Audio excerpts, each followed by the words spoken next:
ত্রিপুরা বিধানসভার স্পিকার বিশ্ববন্ধু সেন শুক্রবার সকালে মারা গেছেন।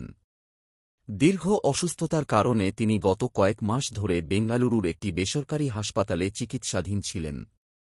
ত্রিপুরার কংগ্রেস নেতা বিশ্ববন্ধু সেন, যিনি প্রথমে বিজেপিতে যোগ দিয়েছিলেন, বর্তমানে ২১ জুন ২০১৮ সাল থেকে ত্রিপুরা বিধানসভার ১১তম স্পিকার হিসেবে দায়িত্ব পালন করছেন। উত্তর ত্রিপুরা জেলার ধর্মনগর বিধানসভা কেন্দ্র থেকে ৪ বারের বিধায়ক হিসেবে নির্বাচিত হয়ে তিনি তাঁর শান্ত আচরণ, প্রশাসনিক বিচক্ষণতা এবং সংসদীয় ঐতিহ্যের প্রতি দৃঢ় অঙ্গীকারের জন্য পরিচিত ছিলেন। তাঁর মৃত্যু ত্রিপুরার রাজনৈতিক ও আইনসভা জীবনের জন্য এক বিরাট ক্ষতি। তাঁর মৃত্যুতে গভীর শোক প্রকাশ করেছেন এবং শোকসন্তপ্ত পরিবারের প্রতি সমবেদনা জানিয়েছেন।